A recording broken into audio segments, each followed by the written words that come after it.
வணக்கம். இந்த வீடியோவில் ரூபாய் 1000 முதல் ரூபாய் 7500 வரை அதிக மாத பென்ஷன் இபிஎஃப்ஓ ஓய்வூதியர்களுக்கு ஹாப்பி நியூஸ் சார்ந்து தகவல்கள் வெளிவந்திருக்கிறது. இது சார்ந்த விவரத்தை பார்க்கலாம்.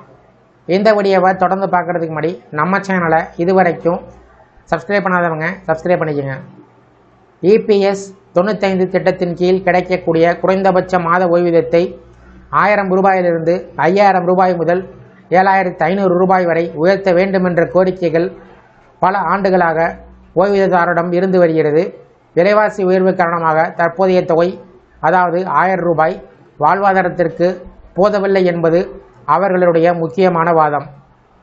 இந்த நிலையில் சமீபத்தில் நாடாளுமன்றத்தில் தொழிலாளர் நலத்துறை அமைச்சர் மன்சுக் மாண்டவியா இது குறித்து விளக்கம் ஒன்றை கொடுத்துள்ளார்.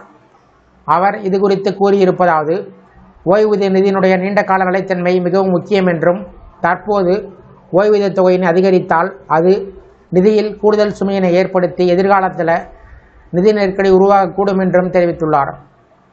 மத்திய அரசு ஏற்கனவே ஓய்வூதியர்களுக்கு குறைந்தபட்ச ஓய்வூதியம் 1000 ரூபாய் வழங்குவதற்கே பட்ஜெட்டிலிருந்து கூடுதல் நிதி வழங்கி வருவதாகவும், மேலும் ஊழியர்களின் அடிப்படை சம்பளத்தில் ஒரு குறிப்பிட்ட சதவீத தொகை அரசு தனது பங்களிப்பாக செலுத்தி வருவதாகவும் கூறியிருக்கிறார். இபிஎஸ் 95 திட்டத்தின் நிதி அமைப்பு என்பது முக்கியமாக முதலாளிகளின் பங்களிப்பை சார்ந்து உள்ளது. ஊழியர்களின் அடிப்படை ஊதியத்தில் 8.33% தொகையினை முதலாளிகள் தங்களது பங்களிப்பாக செலுத்தி வருகிறார்கள். ஊழியர்கள் நேரடியாக இந்த பங்களிப்பு செய்யாததால் நிதியை கவனமாக நிர்வகிக்க வேண்டிய அவசியம் உள்ளது என்றும் தெரிவித்துள்ளார். இபிஎஸ் 95 திட்டத்தின் முக்கிய அம்சங்கள்: 58 வயதிற்கு பின்பு வாழ்நாள் முழுவதும் ஓய்வூதியம் கிடைக்கும், குடும்ப ஓய்வூதியம் வழங்கும் பாதுகாப்பு உண்டு, 50 வயதை கடந்தவர்கள் முன்கூட்டியே ஓய்வு பெற வாய்ப்பு உள்ளது. அதாவது 58 வயதிற்கு முன்பு ஓய்வு பெற்றவர்கள் 50 வயதை கடந்தவர்கள் ஓய்வூதியம் பெறுவதற்கு வாய்ப்புகள் இதில் உள்ளன. இந்த நிலையில் ஓய்வூதியர்கள் மாதம் 1000 ரூபாய் என்பது இன்றைய விலைவாசிக்கு போதாது.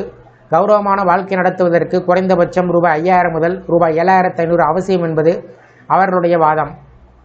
மேலும் பகத்சிங் கோஷியாரி குழுவின் பரிந்துரையை அமல்படுத்த வேண்டும் என்றும் அவர்கள் வலியுறுத்துகிறார்கள். மத்திய அரசின் விளக்கத்தின் அடிப்படையில் உடனடியாக ஓய்வூதிய உயர்வு எதுவும் கிடையாது. குறைந்தபட்ச ஓய்வூதியம் 1000 ரூபாயை தொடரும்.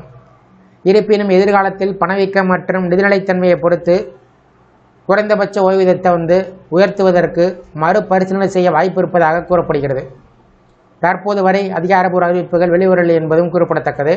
இந்த வீடியோ குறித்த உங்களுடைய கருத்துக்களை கமெண்ட் செக்ஷனில் பதிவிடுங்க. இந்த வீடியோ பிடிச்சிருந்தால் வீடியோக்கு ஒரு லைக் பண்ணுங்கள். இந்த வீடியோவை உங்களுடைய நண்பர்கள் மற்றும் உறவினர்களுக்கும் ஷேர் பண்ணுங்கள். நன்றி.